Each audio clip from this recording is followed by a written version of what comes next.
Hello guys, welcome to the Dhruv Manchal tutorial channel. तो आज हम बात करते हैं रे ऑप्टिक्स में refraction at spherical surface and by lenses. We have far consider refraction at a plane interference. We shall now consider refraction at a spherical interface between two transparent medium. तो जो हमारा to transparent medium है उन दोनों के बीच में जो refraction होता है वो हम स्फेरिकल सरफेस के बारे में अभी देखते हैं। तो वो क्या है? Just for a reflection by spherical mirror the normal at point of incidence is perpendicular to tangent plane to the spherical surface at that point and passes through its center of curvature. We first consider refraction by single spherical surface and follow it by thin lenses. A thin lens is transparent optical medium bounded by two surface. तो हम सबसे पहले क्या करेंगे, तो हमें एक spherical surface लेना है, उसको हम फर्स्ट एक ही सिंगल स्फेरिकल सरफेस ही मानकर उसका थीन लेंस की तरह उसका रिफ्रैक्शन निकालेंगे। फिर बाद में वो ट्रांसपेरेंट मीडियम का ऑप्टिकल मीडियम का हमें उस सरफेस के बारे में वो दो, यानी कि अगर हम बात करें ये हमारा स्फेरिकल सरफेस है तो सबसे पहले ये फर्स्ट मीडियम हो गया हमारा, ये सेकंड मीडियम। फिर इधर से जो लाइट जाएगी तो ये हमारा फर्स्ट मीडियम हो गए, ये सेकंड मीडियम। तो हमारा तीन सरफेस आएंगे, 1 2 और 3। तो उसके बारे में हम बात करेंगे आगे, और उसी को ही हम लेंस मेकर फॉर्मूला भी कहते हैं, जो हम आगे पे पढ़ते हैं। Refraction at spherical surface. So the geometry of formation of image I of object O on a principal axis of spherical surface with center of curvature C। तो ये हमारा ऑब्जेक्ट है O वाला, और ये हमारा इमेज है I, और ये हमारा सेंटर ऑफ कर्वेचर है C, और रेडियस ऑफ कर्वेचर जो हमारी R दिखाई गई है। प्रिंसिपल एक्सिस ये हमारा पोल्स है, जो प्रिंसिपल एक्सिस है उसके ऊपर ये R डिस्टेंस जो दिखाया गया है वो हमारा रेडियस है। The ray are incident from medium of refraction index N1। तो हमारा जो N1 है रिफ्रैक्शन इंडेक्स, उसमें से रे निकलती है to the another refractive index N2 में रे आती है, ऐसा दिखाया गया है। The surface to be small compared to other distance involved, that the small angle approximate can be made in particular Nm will be taken to nearly equal to the length of the perpendicular from N on principal axis। तो हमारी जो Nm है वो principal axis से perpendicular बनाई गई है, ये Nm जो बनाई गई है Nm, तो वो भी आप देख सकते हैं।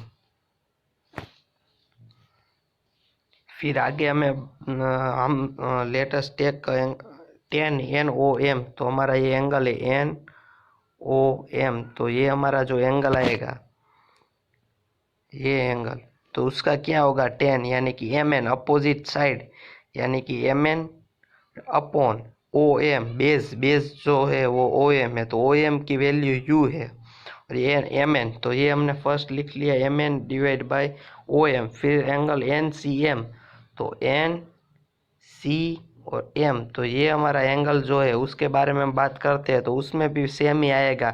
अपोजिट साइड ऑफ, तो इस एंगल के अपोजिट साइड में 10 का फॉर्मूला क्या होता है? Opposite side upon hypotenuse base होता है, अपोजिट साइड अपॉन बेस। तो ये हमारा MN जो अपोजिट है साइड हो गई, और ये बेस तो वो हो गए MC यानी कि R। तो वो भी हम देख लेंगे, दो मिल गए। अब 10 IM तो ये हमें एंगल निकालना है, तो उसके लिए हमें क्या करना पड़ेगा? NM तो आएगा, यानी कि MN डिवाइड बाय ये हमारा बेस जो M और I का है वो हमारा V है, तो MI। तो इसको हम ऐसे भी लिख सकते हैं, MN का MN रहेगा और डिवाइड में OM यानी कि हमारा U, तो ये हमारा U हो गया। फिर सेकंड में क्या आएगा? डिवाइड में MC, तो ये MC क्या है? हमारा R है, तो डिवाइड में R। फिर थर्ड में क्या आएगा? MN डिवाइड बाई MI, यानी कि ये हमारा V है। तो MN हमारा प्रिंसिपल एक्सिस है, से नॉर्मल बनाया गया है। इधर आप देख सकते हैं, now for triangle NOC I is exterior angle, therefore I is equal to NOM plus NCM। तो हमारा NOC है जो, तो आप इधर देख सकते हैं हमारा एंगल NOC, ये हमारा ट्राइंगल है पूरा, तो इस ट्रायंगल में हम देखें तो ये हमारा एक्सटीरियर एंगल है आई, तो ये एंगल बराबर क्या होगा, ये और ये इन दोनों का सम होगा, यानी कि एंगल एन ओ सी और एन सी ओ, यानी कि एन ओ सी, ये हमारा जो एंगल है एन ओ एम वाला, ये प्लस एन सी एम, ये इन दोनों का एडिशन हमें एंगल आई बराबर मिलेगा, क्योंकि ये हमारे एक्सटीरियर एंगल है। वैसे ही अगर हम ये आर की बात करें तो हमारा जो आर है उसका भी सेम ही है कि इस ट्रायंगल में हम देखें एंगल आई सी और एन, तो उसका हम देखें तो ये इसका एक्सटीरियर एंगल होगा। उसके बारे में भी हम देखते हैं, अभी आगे देखते हैं कि हमारा आर है वो है N C M minus N I M. इधर आप देखें तो हमने जो आगे बताया M N divide by O M plus M N divide by M C, वैसे ही हम आर की बात करें तो N C M minus N I M, तो ये हमारा है एन सी एम, ये ट्रायंगल का है एन सी एम माइनस, अगर ये एंगल कर देंगे हम तो हमें आर की वैल्यू मिल जाएगी, क्योंकि इन दोनों एंगल के एडिशन से, यानी कि ये हमारा आर प्लस ये एन आई सी, इन दोनों का एडिशन हमें क्या मिलेगा, इस एक्सटीरियर एंगल के बराबर मिलेगा। तो इस आर की वैल्यू फाइंड करने के लिए इनमें से इसको डिवाइड यानी कि माइनस करना पड़ेगा, तो वो हम आगे देखते हैं। अभी इधर लिखा हुआ है कि R is equal to N C M minus N I M, और उसको स्नेल्स लॉ से हम लिखे अभी 10 के फॉर्मूला से लिखे एन सी एम यानी कि M N by M C minus N I M, जो हमारा ऐसा एंगल था उसके बारे में है कि M N divide by m i. तो अभी स्नेल्स लॉ लगाए तो n one sine i is equal to n two sine i, ये हमारा फॉर्मूला है स्नेल्स लॉ का। तो अभी स्मॉल एंगल रहेंगे तो साइन आर और साइन आई की वैल्यू हम आई और आर लिख सकते हैं अगर थीटा स्मॉल है तो। अगर हम आगे देखते हैं कि हमारा जो वैल्यू हम पुट करें, ये हमारा फर्स्ट मीडियम था एन वन प्लस एन, ये N two minus N one, तो अभी ओ एम एम आई और एम सी की वैल्यू हम पुट करें तो वो हमारी क्या थी, V minus U is equal to R, ये हमारा फॉर्मूला बन गया। इसको हम लेंस मेकर फॉर्मूला भी कहते हैं। ये हमारा फॉर्मूला बन जाएगा जब हम ओ एम की वैल्यू माइनस यू इधर पुट करेंगे, फिर एम आई की वैल्यू प्लस वी और एम सी की वैल्यू प्लस आर, ये हमने आगे भी देख लिया था। और ये हमारा सब मीडियम है, ये एन वन एन टू और N two minus N one. तो यहाँ हमारा लेंस का फॉर्मूला डिराइव हो गया है। अब आगे हम देखते हैं कि रिफ्रैक्शन बाय लेंस, तो लेंस से कैसे रिफ्रैक्शन होता है। तो 9.18 फिगर में हम देखते हैं कि geometry of image formation by double convex lens, the image formation can be seen in term of two step. First, refracting surface from the image I1 of object O, the image I1 act as virtual object for second surface. तो अगर हम बात करें कि lens है, तो lens में क्या होता है कि मैंने आपको पहले बताया कि ये हमारी प्रिंसिपल एक्सिस है, इधर हम सपोज ये हमारा ऑब्जेक्ट है, तो इससे जो रेस जाएगी तो उसका इमेज इस लेंस के अंदर बनता है। तो ये हमारा इमेज I1 मिल गया हमें। फिर ये हमारा ऑब्जेक्ट होता है ये सेकंड सरफेस के लिए, इस सेकंड सरफेस के लिए ये हमारा फर्स्ट सरफेस है, ये हमारा सेकंड सरफेस। तो सेकंड सरफेस के लिए हम ये हमारा जो ऑब्जेक्ट फर्स्ट का जो इमेज है वो हमारा लिए सेकंड का ऑब्जेक्ट बन गया, और फिर से इधर से लाइट इंसिडेंट होके हमें इधर जो लास्ट इमेज मिलता है ये हमारा फाइनल इमेज होता है। तो उसके लिए हमने ऐसा लिखा है कि n1 plus n2 is equal to n2 minus n1 और डिवाइड में v u और r। तो ये हमारा लेंस मेकर फॉर्मूला से आ गया है। तो बेसिक यही है कि हमारा कोई भी लेंस हो अगर, तो लेंस में दो सरफेस होती है ये और ये, तो इन दोनों सरफेस से इमेज बनता है। अगर फर्स्ट सरफेस से इधर इमेज बन गया, सपोज ये हमारा इमेज I1 है, तो हमारा जो सेकंड सरफेस के लिए रिफ्रैक्शन होना चाहिए तो ये हमारा ऑब्जेक्ट बन जाएगा इस सेकंड सरफेस के लिए।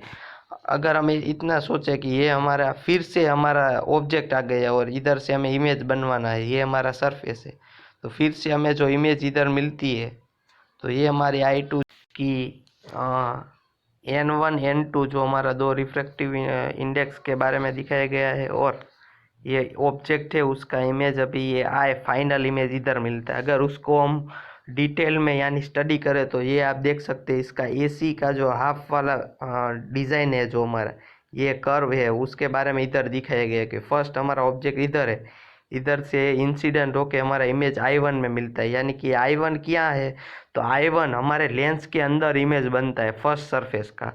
फिर हमें क्या मिलता है कि सेकंड सरफेस में, यानी कि ये हमारा I1 जो इमेज मिल गया है, ये हमारा इसके अंदर है, ये लेंस के अंदर है I1। फिर ये I1 जो है उसके बारे में है कि I1 हमारे लेंस के अंदर है, उसका हमें फिर से इंसिडेंट करवाना है। ये सेकंड लाइन, ये हमारा ऐसे लेंस होता है, तो यहाँ I1 है तो उसका फिर से इधर रिफ्लेक्शन करवाना है। तो रिफ्रैक्शन जैसे कराएंगे तो हमें फाइनल इमेज ये मिला हमने, तो ये हमारा जो आई है वो हमारा फाइनल इमेज मिलता है। यानी कि 2 बार हमारा रिफ्रैक्शन होता है लेंस में। तो उसके बारे में हमें इधर बात की गई है कि N1/OB प्लस N1/DI, तो जो हमारा N1 है बाय OB, तो OB क्या है हमारा, तो OB और DI, ये DI हमारा जो फाइनल इमेज का डिस्टेंस है, OB है जो हमारा ऑब्जेक्ट का डिस्टेंस है, तो ऑब्जेक्ट प्लस इमेज का distance divide by N2 - N1 1/BC1, तो ये B है, और C1 क्या है, तो ये हमारा जो हाफ वाला एरिया है वो, और DC2, तो ये हमारा ऊपर का एरिया है। तो C1 और C2 हमारे कर्वेचर है। तो वैसे हमें फोकल लेंथ का भी, यानी कि हमें लेंस मेकर फॉर्मूला लास्ट में ऐसे ही मिलता है कि थिन लेंस का कैसे होता है। तो इधर आप देख सकते हैं, the point where image of object place at infinity is form is called the focus F. The lens and the distance F gives the focal length. Lens has 2 foci, F and F dash. तो lens की 2 foci होती है, क्योंकि first surface की एक जिसको F बोलते हैं, फिर सेकंड सरफेस की एफ डैश। तो ये हमारा BC1 is equal two plus R1, तो ये B और C1 सेंटर ऑफ कर्वेचर 1 का, जिसको R1 दिखाया गया है, और इधर DC2 जो प्रिंसिपल एक्सिस के अपोजिट में, यानी कि इंसिडेंट लाइट के अपोजिट में डिस्टेंस है, तो उसको -R2 दिखाया गया है। तो वैसे हमारा फॉर्मूला इधर डिराइव हो जाता है कि 1/F is equal to N21 -1 upon 1/R1 -1/R2। तो ये हमारा फॉर्मूला हो गया है बेसिकली, जिसको हम इधर भी आपको दिख रहा होगा लेंस मेकर फॉर्मूला। तो ये हमारा लेंस मेकर फॉर्मूला है, जो आप कभी भी अप्लाई कर सकते हैं जहाँ उसका उपयोग पड़ेगा। और ये हमारा जो सिंपल लेंस का फॉर्मूला होता है ये है 1/V - 1/U is equal to 1/S। ये लेंस का फॉर्मूला है। To derive the real image formed by convex lens, the formula is valid for both convex as well as concave lens, and for real and virtual image, इन दोनों के लिए है। It was mentioning the two foci f and f dash. The double convex or concave lens are equidistant from optical center. The focus on the side of a source of light first focal point, whereas the other is second focal point. 2 focal point होते हैं, जो हमने F और F dash के बारे में देखा था वो। और जो लेंस होता है उसके कुछ नोट्स पॉइंट भी होते हैं कि उसमें क्या होता है। तो हम देखते हैं कि ray emitting from object parallel to principal axis of a lens after refraction passes through force. यानी कि अगर ये हमारे लेंस के यहाँ प्रिंसिपल एक्सिस से अगर कोई भी इंसिडेंट लाइन पैरेलल है, तो वो आफ्टर रिफ्रैक्शन या फोकस से ही निकलेगी। तो ये हमारा फर्स्ट का एक्सप्लेनेशन है, फर्स्ट रूल का। फिर सेकंड है कि ray of light passing through optical centre of lens emerge without any deviation. अगर हमारे लेंस से कोई भी रेज ऑप्टिकल सेंटर से, यानी कि इधर से निकलती है, ये हमारा इंसिडेंट, तो रिफ्रैक्शन के वक्त कोई भी डेविएशन नहीं होगा, वो सीधी यानी कि स्ट्रेट लाइन की तरह वो निकल जाएगी ऐसे। फिर थर्ड हमारा है कि ray of light passing through the first principal focus of convex lens emerge parallel to principal axis after reflection. यानी कि अगर हमारी जो प्रिंसिपल फोकस है कॉन्वेक्स लेंस में, यानी कि ये हमारा कॉन्वेक्स लेंस है, उसमें बात की गई है, तो emerge parallel to principal axis after reflection. अगर कोई हमारा इंसिडेंट रे अगर फोकस से निकलता है और आफ्टर रिफ्लेक्शन उसका क्या होगा, अगर ये फोकस से ऐसे निकल रहा है तो आफ्टर रिफ्लेक्शन वो प्रिंसिपल एक्सिस के पैरेलल हो जाएगा, उसके बारे में। फिर है कि ray of light incident on a concave lens appear to meet the principal axis at a second focus point emerge parallel to the principal axis after reflection, उसमें भी सेम ही होता है। फिर आगे हम देखते हैं कि मैग्निफिकेशन क्या होता है। तो मैग्निफिकेशन हमारा जो हाइट के बारे में अगर देखें तो H dash divide by H, और इमेज के बारे में देखें तो ऑब्जेक्ट का डिस्टेंस डिवाइड बाई इमेज का डिस्टेंस। यू यानी कि ऑब्जेक्ट होता है, वी यानी इमेज, तो इमेज डिवाइड बाई ऑब्जेक्ट, ये हमारा फॉर्मूला रहता है। Magnification is produce by a lens is defined like a mirror as the ratio of size of image to the object and proceeding the way of the spherical mirror which can easily for lens। तो वो हमने देख लिया है। Height के बारे में देखें तो उसमें भी सेम होता है कि H dash divide by H. तो ये हमारा मैग्निफिकेशन हो गया।